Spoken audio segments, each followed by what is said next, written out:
Magandang araw sa atin lahat, lalo na sa mga boxing fans around the world, lalo na sa mga tagahanga ni Manny Pacquiao, ating pambansang kamao.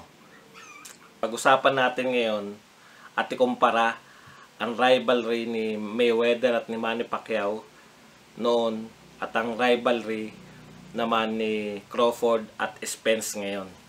Okay, kung ikukumpara natin noon, nung panahon ni Manny Pacquiao at ni Floyd Mayweather, ganito rin nung diba, sitwasyon. May dalawang boksingero tayo na kahit sino makalaban nila, nananawagan lahat ng mga fans ng boxing na dapat maglaban na sila. Okay. Bakit?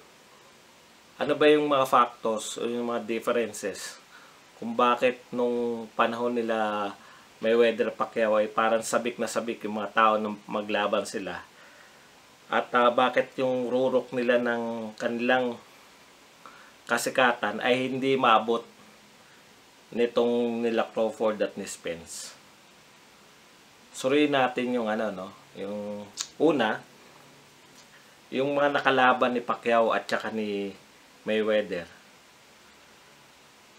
Kung iisa-isahin natin, ito yung who's who in boxing ng mga panahon nila, no? Tignan natin, sino-sino ba mga, at ikukumpara rito, walang malalaking pangalan na nakakalaban to sila Crawford at saka si Spence. Hindi katulad nila Mayweather at ni Pacquiao. Talagang bago sila maglaban, malalaking pangalan, malalaking event kada laban nito ni Mayweather at saka ni Manny Pacquiao. Okay, tignan natin, naabot ba nila yung global superstardom sa boxing na dahil sikat na sila kagad? Unti-unti rin nila nabot. At kung papansinin natin, ang tindi ng kompetisyon nila Mayweather at saka ni Pacquiao kaysa sa kompetisyon na dinaanan nila Crawford at ni Spence ay talagang napakalaki ng diferensya, no? Unahin natin yung kung sino yung kung paano nakilala to si Mayweather. Pero bago natin talakayin kung sino yung mga pinagdaanan ni Pacquiao at ni Mayweather, sino ba nung nagsisimula sila o nung hindi pa sila ganong sikat sa boxing, nag-start pa lang yung kanilang karir, bata pa sila mga boksingero, sino ba yung mga global superstar o kinikilala talaga sa buong mundo? Nariyan sa medyo middleweight at higher classes, weight classes, nariyan si Oscar Golden Boy De La Hoya, no? Talagang global superstar, kinikilala siya ng buong mundo. At sa mga lower classes naman, nariyan naman yung British na si Prince Naseem Hamed. So meron dalawang global superstar na nag-exist nung hindi pa ganong sikat to si Mayweather at saka si Manny Pacquiao. Okay, dito muna tayo sa mga pinagdaanan ni Mayweather, no? Sino ba yung mga nakalaban ni Mayweather patungo sa kanyang pagiging superstar?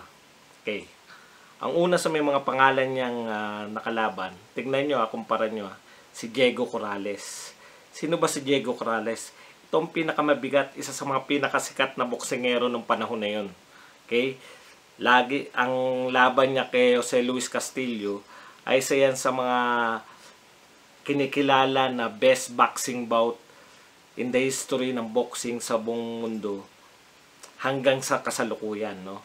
The best yan. So bukod kay Corrales, kung hindi nyo kilala si Diego Corrales, panoorin yan sa YouTube kung gaano kalakas tong mama na to. Nariyan din, nakalaban din ni yung mortal na kalaban ni Diego Corrales, si Jose Luis Castillo, ay tinalo din ni Floyd Mayweather ng 2 beses. Okay, sino pa? Nariyan din ang isa sa mga sikat na fighter noon dahil talagang palaban at na-feature pa nga to sa isang pelikula, si Arturo Gatti, no? So etong mga laban na to ang nagpasikat unti-unti sa pangalan ni Mayweather.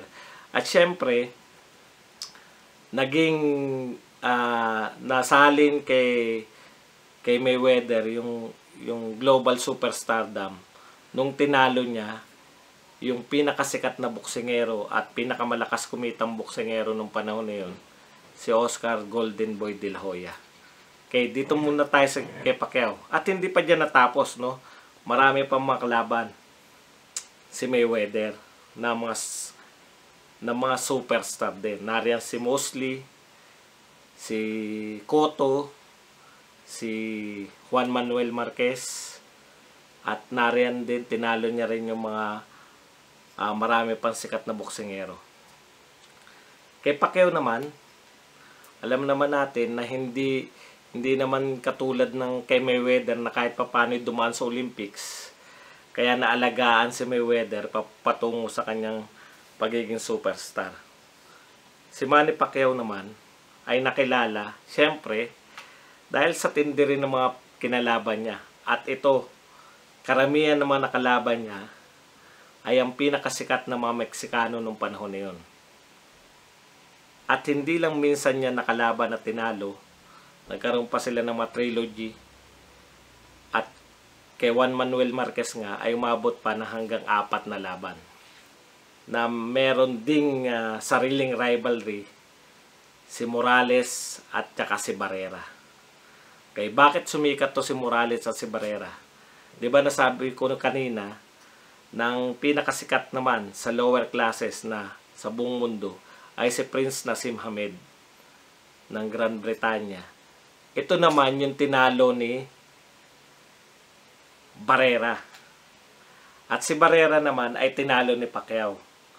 At si Barrera naman at si Morales ay nagpapalitan niyang talo. Si Pacquiao naman ay tinalo ni Morales at nakabawi si Pacquiao ng 2 beses kay Morales. So, ibig sabihin, bukod sa ganun din, natalo at nakalaban din ni Pacquiao, yung mga nakalaban at natalo rin ni Mayweather, katulad ni Mosley, ni Oscar De La Hoya, ni Miguel Cotto, at ang pinakamalaki niya nakalaban na si Antonio Margarito. So bukod dyan, nakalaban pa niya at natalo nga siya rito kaya at nabawian niya lang si Timothy Bradley. Okay?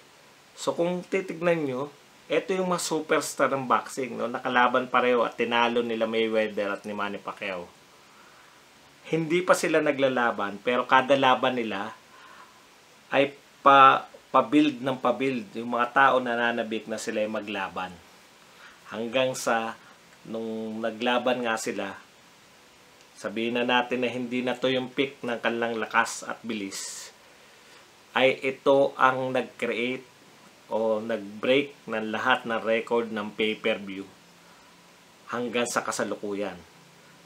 Si Pacquiao at si Mayweather, yung laban nila noong 2015, yan pa rin ang number 1 pay-per-view sa kasaysayan ng boxing at sa lahat ng uri ng pay-per-view.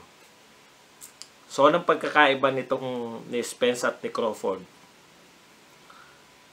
Una, kung sa lakas at galing, maaaring mapantayan nila yung lakas at galing at bilis ni Manny Pacquiao at Floyd Mayweather. Pero kahit kailan, ang hindi nila mapapantayan ay yung direkta na tinalo nila yung dating global superstar na katulad na ginawa nila Manny Pacquiao at ni Floyd Mayweather. Kasi nagretiro si Floyd Mayweather na undefeated. Ibig sabihin, yung pagiging global superstar niya wala nagmana. At si Manny Pacquiao nga, kahit 40 years old na, matanda na lumalaban, hindi pa rin nila tinatalo ng mga tinatawag na batang champion na to. Kaya nga ang pinakasikat ngayon na boksingero, hindi pa si Spence at si Crawford, kung hindi si Canelo Alvarez pa, na ang tanging namanan niya kay Mayweather ay minsan siyang tinalo ni Mayweather. So kung susuriin natin, ang naipagkait sa mga batang champion ngayon ay yung wala silang tinalo o hindi nila natalo yung mga dating global superstar na si Mayweather at si Manny Pacquiao. Kung sakaling talunin man nila si Pacquiao ngayon dahil very active pa sa paglalaro, hindi na to kasing prestiyoso nung talunin ni Floyd Mayweather si Oscar De La Hoya at nung talunin ni Pacquiao si Barrera na tumalo naman kay Prince Naseem Hamed. So hanggang sa muli, pag-isipan po natin yan. Bad Aratilis po.